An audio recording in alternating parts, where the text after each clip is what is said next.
आज आप लोगों को फिर से एक बार स्वागत है बिना पानी कोचिंग सेंटर में। अगर आप 2027 में अच्छा नंबर लाना चाहते हैं तो ये वीडियो आपके लिए खास होने वाला है। इस कृपया इसे अंतिम तक जरूर देखिए। यहाँ पे हम लोग प्रकाश के अपवर्तन से संबंधित कुछ महत्वपूर्ण क्वेश्चन देखेंगे जो 2011 से लेकर के 2026 तक में पूछे गए हैं और 27 में इससे ही आने की संभावना है। हम लोग स्टार्ट करते हैं। पहला क्वेश्चन आप लोग को नजर आ रहा होगा कि पानी में डूबी हुई छड़ी मुड़ी हुई दिखाई देने का कारण क्या है। जो पानी में जो छड़ी है उसको अगर पानी में डाल दीजिएगा तो वह मुड़ा हुआ और छोटा प्रतीत होता है। इसका कारण है प्रकाश का अपवर्तन। प्रकाश का अपवर्तन। अगला क्वेश्चन देखेंगे, अपवर्तनांक का इकाई क्या है। अपवर्तनांक का एसआई मात्रक क्या है। अपवर्तनांक का एसआई मात्रक नहीं होता है। क्यों? क्योंकि दोनों समान राशि का अनुपात है। जब दो समान राशि का अनुपात होता है उसका कोई मात्रक नहीं होता है। तो आप लोगों को याद रखना है अपवर्तनांक का कोई मात्रक नहीं होता है। नेक्स्ट क्वेश्चन देखेंगे, प्रकाश का अपवर्तन होता है क्योंकि। प्रकाश का अपवर्तन क्यों होता है। प्रकाश के अपवर्तन होने का सबसे मुख्य कारण है कि अलग अलग माध्यमों में प्रकाश का वेग अलग अलग होता है। हम लोग अगर जाने तो निर्वात में अगर प्रकाश का वेग जाने तो वह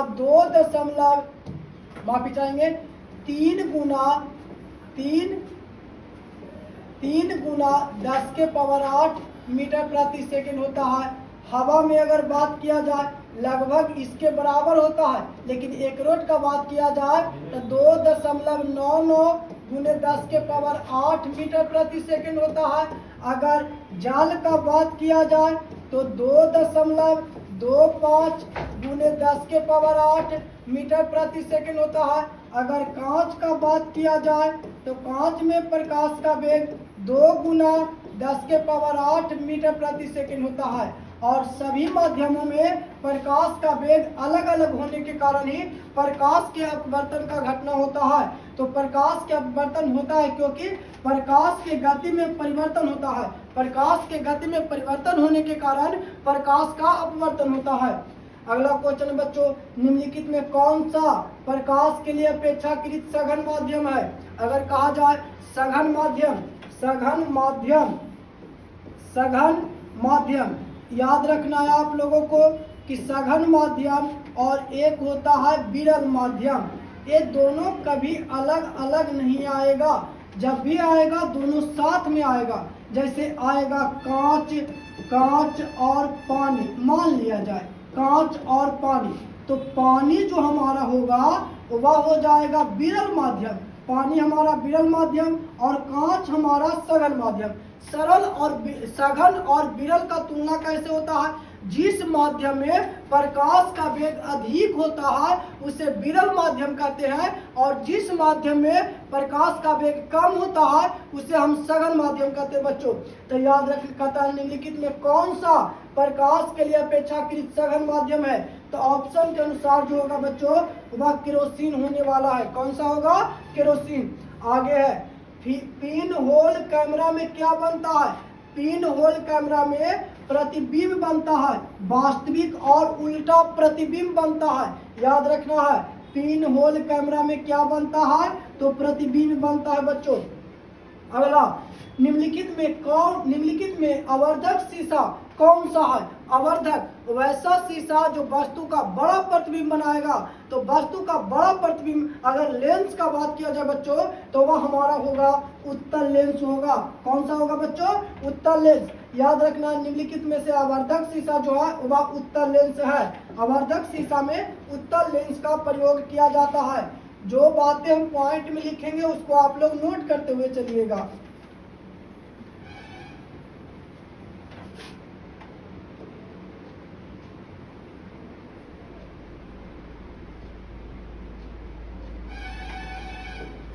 आगे देखेंगे 7 नंबर क्वेश्चन, कौन सा लेंस में वास्तविक एवं आभासी को हम लोग काल्पनिक बोलते हैं। आभासी को हम लोग काल्पनिक बोलेंगे बच्चों। कहता है किस लेंस में वास्तविक प्रतिबिंब बनता है और काल्पनिक प्रतिबिंब बनता है, तो वह लेंस जो होगा वह उत्तल लेंस होगा बच्चों। अगर आपसे पूछा जाए किस लेंस में वास्तविक और काल्पनिक दोनों प्रकार का प्रतिबिंब बनता है, तो वह लेंस उत्तल लेंस होगा। उत्तल लेंस का एक और नाम जो है वह अभिसारी लेंस है। उत्तल लेंस का एक और नाम जो है वह अभिसारी लेंस है, और अवतल लेंस का एक और नाम जो है वह अपसारी लेंस है। ये भी आप लोग नोट कर लीजिएगा कि उत्तल लेंस को अभिसारी लेंस और अवतल लेंस को अपसारी लेंस कहते हैं। अगला क्वेश्चन है कि लेंस की फोकस दूरी f और क्षमता p में क्या संबंध है। लेंस की फोकस दूरी और क्षमता में क्या संबंध है, तो लेंस की फोकस दूरी f और अगर क्षमता p में संबंध कहेगा तो आपको बोलना है f गुना p बराबर 1, f गुना p बराबर 1। या तो अगर इसी से बनेगा तो f बराबर 1/p, और इसी से बनाइएगा तो p बराबर 1/f। ये तीनों में से कोई भी ऑप्शन रह सकता है, तो p गुना f बराबर 1 हो जाएगा। निम्नलिखित में किसका अपवर्तनांक सबसे कम होता है। निम्नलिखित में से किसका अपवर्तनांक सबसे कम होता है। ऑप्शन के अनुसार करिएगा कि सबसे कम अपवर्तनांक किसका होता है, तो वह पानी का होता है। पानी का अपवर्तनांक 1.33 होता है जी। पानी का जो अपवर्तनांक होता है वह 1.33 होता है। अगला, वायु में अभिसारी लेंस किसे कहते हैं। यहाँ पे देखिए वायु में अभिसारी किसको कहते हैं, उत्तल को कहते हैं। अभिसारी लेंस जो कहेंगे वह उत्तल लेंस को अभिसारी कहेंगे, उत्तल लेंस को। और कहेगा अवतल को क्या कहेंगे सर, अवतल को कहेंगे अपसारी कहेंगे बच्चों। अवतल को अपसारी लेंस कहेंगे। आगे देखिए 11 नंबर क्वेश्चन कि अवतल लेंस द्वारा प्राप्त प्रतिबिंब होता है। अगर अवतल लेंस में जो प्रतिबिंब बनता है वो कैसा बनता है, तो याद रखिएगा अवतल लेंस में जो प्रतिबिंब बनता है काल्पनिक बनता है बच्चों। काल्पनिक जो होगा, काल्पनिक प्रतिबिंब सीधा होता है और हमेशा वस्तु से छोटा बनता है। हमेशा जो बनता है बच्चों वह वस्तु से छोटा बनता है। तो याद रखना है अवतल लेंस में जो प्रतिबिंब बनता है छोटा बनेगा, सीधा बनेगा, आभासी, मतलब इनमें से सभी हो जाएगा। अवतल लेंस में जो बना प्रतिबिंब होता है हमेशा जो होता है वह काल्पनिक, सीधा और वस्तु से छोटा होता है। अगर आगे बात किया जाए प्रकाश के किरण को मोड़ने की क्षमता को क्या कहते हैं। प्रकाश के किरण को मोड़ने की क्षमता को लेंस की क्षमता कहते हैं। प्रकाश के किरण को मोड़ने की क्षमता को लेंस की क्षमता कहते हैं। अगला क्वेश्चन है कि वायु का निरपेक्ष अपवर्तनांक वास्तव में कितना होता है। अगर बात किया जाए हवा का वास्तव में बात किया जाए तो 1.0003 होता है बच्चों। अगर हवा का निरपेक्ष अपवर्तनांक वास्तव में कहा जाए तो 1.0003 होता है, और इसको जो कहेंगे वह 1 से अधिक कहेंगे। 1 से अधिक होता है। वास्तव में कहेगा तो 1 से अधिक। अगला है कांच की एक समानांतर पट्टिका पर श्वेत किरण तिरछी आपतित होती है। निम्नलिखित में कौन अपवर्तन के साथ घटित होगा। अगर कांच के एक समानांतर पट्टिका पर श्वेत किरण तिरछी आपतित होती है तो याद रखिएगा विचलन भी आपतित होगा, पूर्ण परिवर्तन और वर्ण विक्षेपण, इसको में से सभी हो जाएगा। इसको में सभी हो जाएगा जी। विरल माध्यम से सघन में जाने पर, विरल जिस माध्यम में प्रकाश का वेग ज्यादा होता है उसे विरल कहते हैं, और जिस माध्यम में प्रकाश का वेग कम होता है उसे सघन कहते हैं। विरल माध्यम और सघन माध्यम दोनों एक साथ आते हैं। याद रखिएगा जब प्रकाश विरल से सघन में जाएगा तो अभिलंब की ओर मुड़ता है। किधर मुड़ेगा, अभिलंब की ओर। जब प्रकाश की किरण विरल माध्यम से सघन माध्यम में जाता है तो अभिलंब की ओर मुड़ता है, और यही कहता है सघन से विरल में तो अभिलंब से दूर हट जाता है।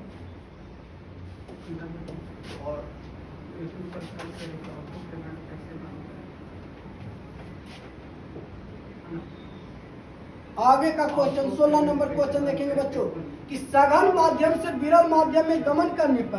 क्वेश्चन है कि सघन माध्यम से विरल माध्यम में गमन करने पर, सघन माध्यम से विरल माध्यम में गमन करने पर आपतन कोण और अपवर्तन कोण में क्या संबंध होगा। अगर बात किया जाए, ये हमारा कांच है, ये हमारा कांच हो गया बच्चों, और ये माध्यम हमारा हवा है, बीच में अलग करने वाली कोई सतह है, और प्रकाश का किरण इस प्रकार से आता है।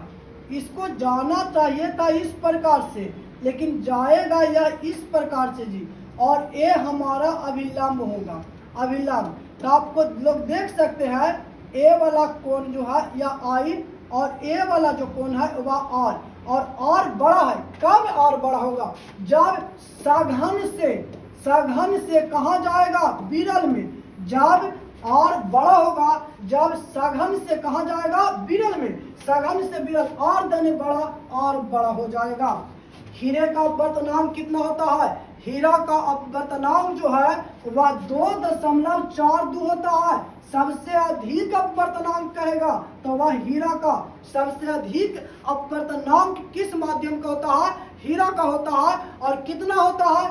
2.42 होता है। ये भी आप याद रखिएगा, हीरा जो है वह धरती का सबसे कठोर पदार्थ है।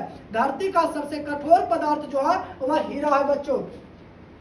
लेंस की क्षमता का एसआई मात्रक क्या होता है? लेंस की क्षमता का एसआई मात्रक डायऑप्टर होता है। लेंस की क्षमता का एसआई मात्रक होता है जो बच्चों वह डायऑप्टर होता है। फोटोग्राफी कैमरा का भी दृश्यक होता है। कहने का अर्थ है कि जो कैमरा होता है, कैमरा में कौन सा लेंस लगा रहता है? कैमरा में जो लेंस लगा रहता है वह उत्तल लेंस लगा रहता है। याद रखिएगा, कैमरा में जो लेंस लगा हुआ रहता है बच्चों वह उत्तल लेंस लगा हुआ रहता है। मानव नेत्र में भी अगर लेंस कहेगा तो वह उत्तल लेंस ही होगा। आगे, उत्तल लेंस द्वारा आवर्धित काल्पनिक प्रतिबिंब कब बनता है? अगर बात किया जाए उत्तल लेंस में आवर्धित कहने का अर्थ है बड़ा, काल्पनिक एवं सीधा प्रतिबिंब कब बनता है? कहने का अर्थ है कि उत्तल लेंस में वस्तु को कहाँ रखा जाए कि आवर्धित, काल्पनिक एवं सीधा प्रतिबिंब बने। तो उत्तल लेंस में आवर्धित, काल्पनिक एवं सीधा प्रतिबिंब प्राप्त करने के लिए वस्तु को लेंस और फोकस के बीच, लेंस और फोकस के बीच बच्चों, फोकस के बीच, या तो इसी को बोला जाता है प्रकाशीय केंद्र और फोकस के बीच, प्रकाशीय केंद्र और फोकस के बीच बच्चों याद रखिएगा। उत्तल लेंस में काल्पनिक प्रतिबिंब प्राप्त करने के लिए वस्तु को रखना चाहिए लेंस और प्रकाशीय केंद्र के बीच में। अगला है, किसी माध्यम के अपवर्तनांक म्यू का मान क्या होता है? किसी माध्यम के अपवर्तनांक म्यू बराबर जो सूत्र होता है या मान जो होता है वह साइन आई बटा साइन आर होता है।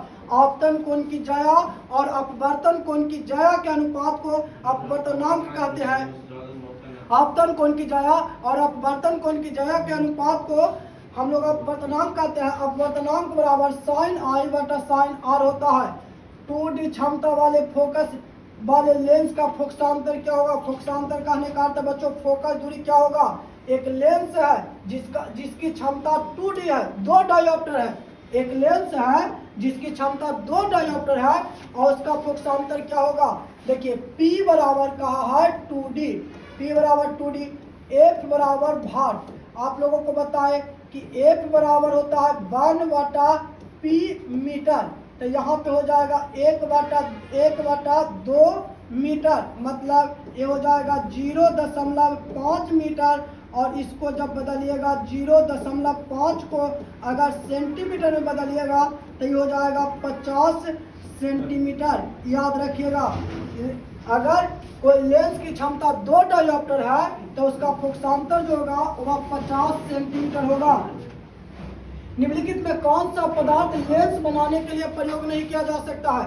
पहले ये समझिए, लेंस किसका बना होता है? लेंस जो बना होता है वह पारदर्शी पदार्थ का बना होता है बच्चों।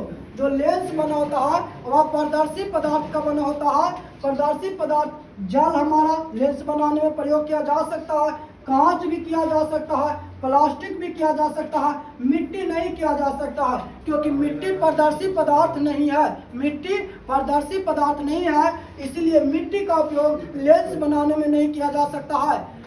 अगला क्वेश्चन है, 1 मीटर फोकस दूरी वाले उत्तल लेंस की क्षमता क्या होगी? आप लोगों को यहाँ याद रखना है, अगर बात उत्तल लेंस की बात हो रही है तो आपको हम एक बात बताते हैं कि अगर एगो उत्तल लेंस हो जाएगा, एक यहाँ पे बच्चों उत्तल लेंस हो जाएगा, उत्तल लेंस, और यहाँ पे जो हमारा होगा अवतल लेंस। अवतल लेंस याद रखिएगा आप लोग कि उत्तल लेंस की क्षमता, उत्तल लेंस की क्षमता धनात्मक होती है, अवतल लेंस की क्षमता, अवतल लेंस की क्षमता ऋणात्मक होती है। उत्तल लेंस की फोकस दूरी, उत्तल लेंस की फोकस दूरी कहेगा तो यह भी धनात्मक होता है, और इसका फोकस दूरी कहेगा, अवतल लेंस का फोकस दूरी कहेगा, फोकस दूरी या फोकसांतर कहेगा तो वह ऋणात्मक होता है।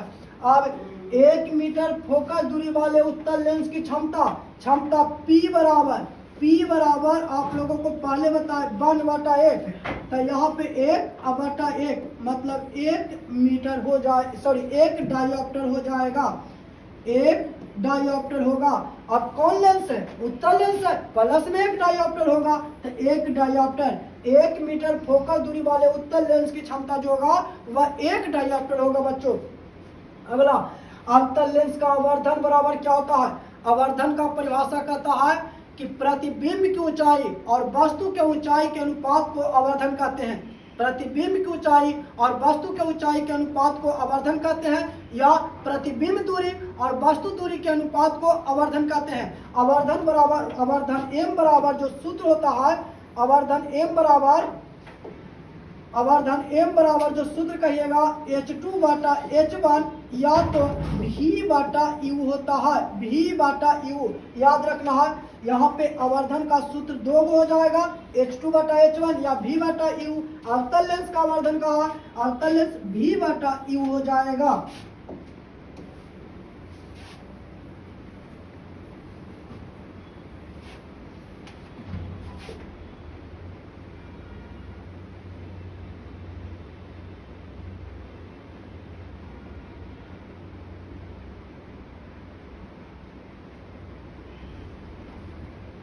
कहता है एक उत्तल लेंस होता है, उत्तल लेंस के लिए याद रखिएगा किनारे के अपेक्षा बीच का भाग मोटा होता है। उत्तल लेंस में किनारे के अपेक्षा बीच का भाग मोटा होता है, वह इस प्रकार से बना रहता है, याद रखिएगा किनारे के अपेक्षा बीच का भाग मोटा होता है और किनारे के अपेक्षा बीच का भाग पतला होगा, वह अवतल लेंस का अवतल लेंस इस प्रकार से बना रहता है।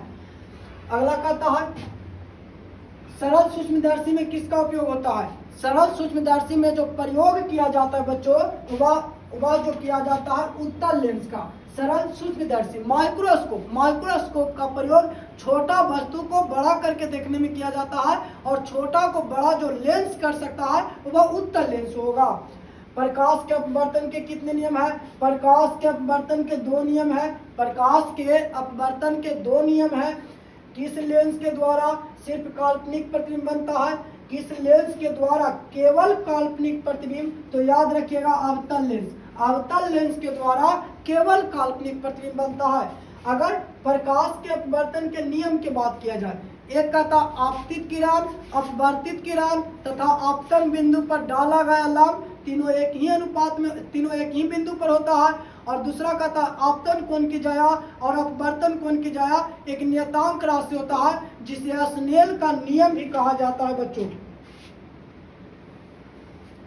लेंस में मुख्य फोकस की संख्या, किसी भी लेंस में मुख्य फोकस की संख्या 2 होती है। लेंस में मुख्य फोकस की संख्या जो होती है बच्चों वह 2 होती है। कौन सा लेंस अपसारी लेंस कहलाता है? अपसारी कहेगा तो अवतल, अपसारी कहेगा तो अवतल, और उत्तल के बारे में कहेगा तो अभिसारी। उत्तल के बारे में अगर कहा जाए तो अभिसारी होगा बच्चों। अगला, शब्दकोश के छोटे अक्षरों को पढ़ने के लिए आप किस लेंस का प्रयोग पसंद करेंगे? तो शब्दकोश डिक्शनरी के छोटे अक्षरों को पढ़ने के लिए 5 सेंटीमीटर फोकस दूरी वाले उत्तल लेंस का प्रयोग किया जाता है। याद रखना है कि शब्दकोश डिक्शनरी के छोटे अक्षरों को पढ़ने के लिए 5 सेंटीमीटर फोकस दूरी के उत्तल लेंस का प्रयोग किया जाता है, क्योंकि उत्तल लेंस वह वस्तु का बड़ा प्रतिबिंब बना देगा। निम्न में से किस लेंस की फोकस दूरी धनात्मक होती है? अगर फोकस दूरी धनात्मक लेंस का पूछ रहा है तो वह उत्तल लेंस होगा, अगर ऋणात्मक कहता तो अवतल लेंस होगा। तो याद रखना है किस लेंस की फोकस दूरी धनात्मक होती है, तो उत्तल लेंस की फोकस दूरी धनात्मक होती है। किसी लेंस द्वारा उत्पन्न आवर्धन का एसआई मात्रक, आवर्धन का परिभाषा हम क्या बताएं कि प्रतिबिंब की ऊंचाई और वस्तु के ऊंचाई के अनुपात को आवर्धन कहते हैं। प्रतिबिंब की ऊंचाई और वस्तु के ऊंचाई के अनुपात को आवर्धन या तो v/u, प्रतिबिंब दूरी और वस्तु दूरी के अनुपात को हम लोग आवर्धन कहेंगे। अगर इसका भी मात्रा m हो जाएगा, इसका भी मात्रा m हो जाएगा, m से m कट जाएगा, कोई मात्रक नहीं होगा। याद रखना है कि कोई भी लेंस का जो आवर्धन का जो अगर आवर्धन का मात्रक कहेगा तो मात्रक विहीन कहने का अर्थ है बच्चों कि कोई भी मात्रक नहीं होता। क्यों? दो समान राशि के अनुपात का कोई मात्रक नहीं होता है, समान राशि के अनुपात का कोई मात्रक नहीं होता है। निम्न में से किसका अपवर्तनांक सबसे अधिक है? अगर ऑप्शन पे बात किया जाए, ऑप्शन के अनुसार कि सबसे अधिक अपवर्तनांक किसका होगा, तो याद रखना सबसे अधिक अपवर्तनांक हीरा का होगा। हीरा का अपवर्तनांक 2.42 होता है। सबसे अधिक अपवर्तनांक हीरा का होता है, हीरा का अपवर्तनांक सबसे अधिक होता है जी। जिस माध्यम का अपवर्तनांक सबसे अधिक होगा उसमें प्रकाश का वेग कम होता है। जिस माध्यम का अपवर्तनांक अधिक होगा उसमें प्रकाश का वेग कम होता है, और जिस माध्यम का अपवर्तनांक कम होगा उसमें प्रकाश का वेग अधिक होता है।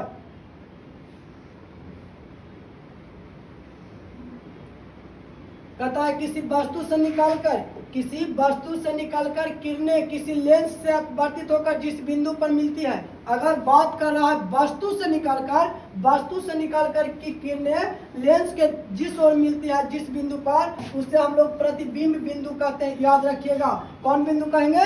प्रतिबिंब बिंदु कहते हैं। निम्नलिखित में किसी वस्तु का वास्तविक प्रतिबिंब कौन बना सकता है?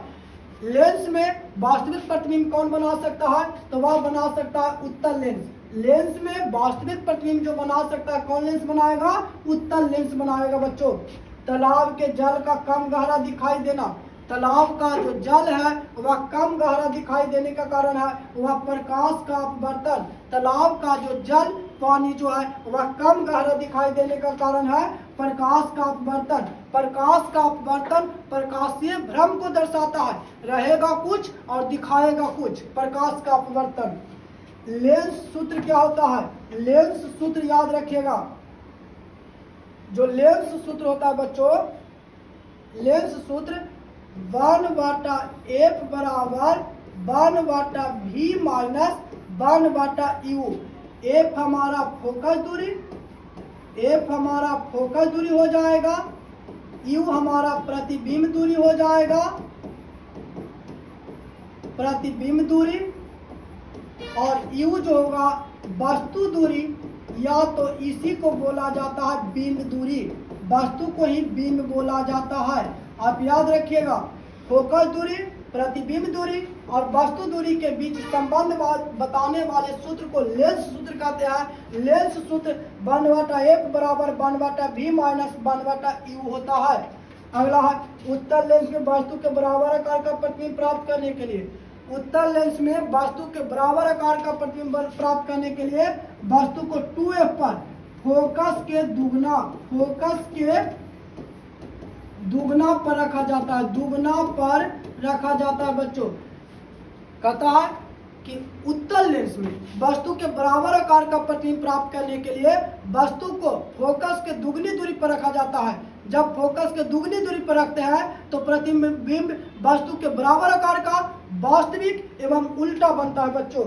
आज भर हम लोग इतना ही रहने देते हैं। आज हम लोग ने 40 क्वेश्चन सीखे हैं। कल एक नए वीडियो के साथ आएंगे, आप लोग तब तक इंतजार करेंगे।